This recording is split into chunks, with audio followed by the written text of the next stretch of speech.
I just got done watching all 9 episodes of Daredevil Born Again Season 1 coming to Disney Plus next week, and today I'll be sharing my spoiler-free reaction to the entire series. Again, this is a reaction, not a review. I can't do that just yet. My full review will be out next week, so subscribe so you don't miss that, but let's get into it. For starters, press usually only gets the first 1 to 3 episodes of a Disney Plus series, but we were gifted all 9 episodes this time, which signifies 2 huge things. Firstly, Marvel and Disney are super confident in this series, and secondly, it allowed me to consume this series like the Netflix binge model, which I thought was really interesting because that's obviously how I consumed the first 3 seasons of this show. And in terms of connecting Daredevil Born Again, which is in all technicality Daredevil Season 4, to Daredevil Seasons 1 through 3 on Netflix, I will say it does a really good job. The story itself doesn't necessarily lend itself to having to focus on every single character from the first 3 seasons, but it brings back just enough characters. It expands on the city of New York so well, in my opinion, and overall, it just gives us a lot of great new things about Daredevil lore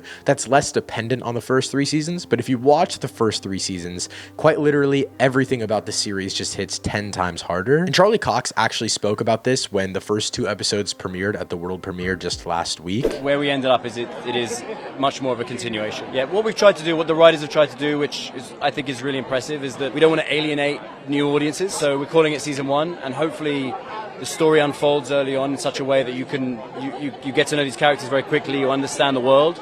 So you don't have to have seen all the back catalogue to understand it.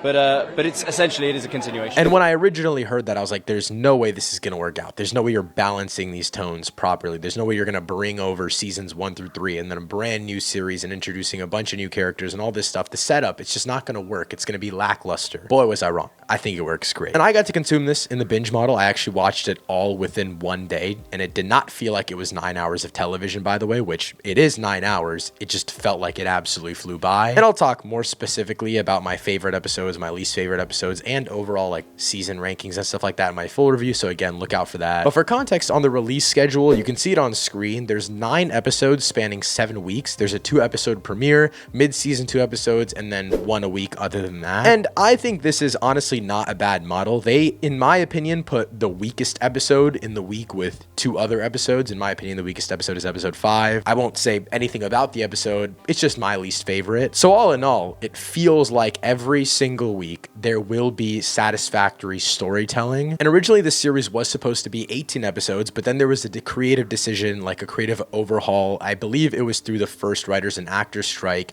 that they split the season up into 2 9-episode seasons. And after watching the series, I think this was an absolutely great idea. Honestly, I would have loved to see what the original plan was in terms of spreading this out over 18 episodes, what the release was even going to look like, because a lot of this story is split up into what feels like Andor-esque arcs where you have 3 episodes going at a time. In my opinion, the middle 3 of this series are the weakest, but I think that they transfer over enough, I guess, palpable energy, and the characters are moving enough in a plot sense to where I didn't really mind it. They focus on a lot of great different sets of villains, and the world feels just as expansive as the Daredevil series that we got on Netflix, which is something I was really worried about, but I think they do a great job here. And I do quickly want to mention the violence, because after the 2-episode world premiere, everyone was talking about how this is so peak, how we're so back, blah blah.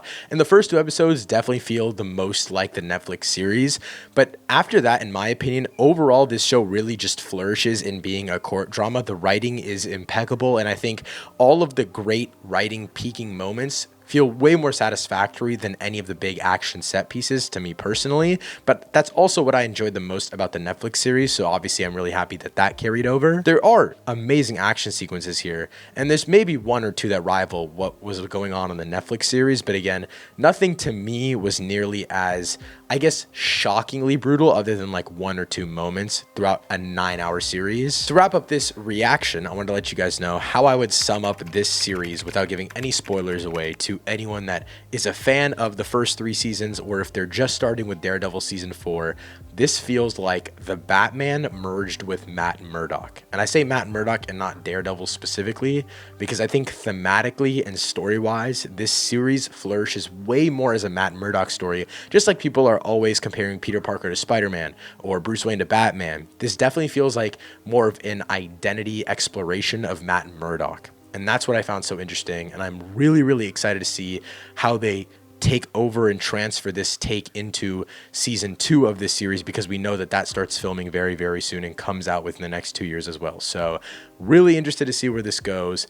They build up everything as its own character, whether it is characters we know and love or something brand new, like recontextualizing the entire city of New York, which is something they really do well in this series, in my opinion. I can't get into too many details. As you can tell, this video is very cut around because I can't give away too much. This is still a reaction, not a review. But again, if you don't want to miss out on my full review for Daredevil Born Again, no spoilers, but a lot more in-depth and coherent thoughts, subscribe and hit that notification bell so you don't miss it when it drops next Tuesday. Thank you guys so much for watching. I'll see you then.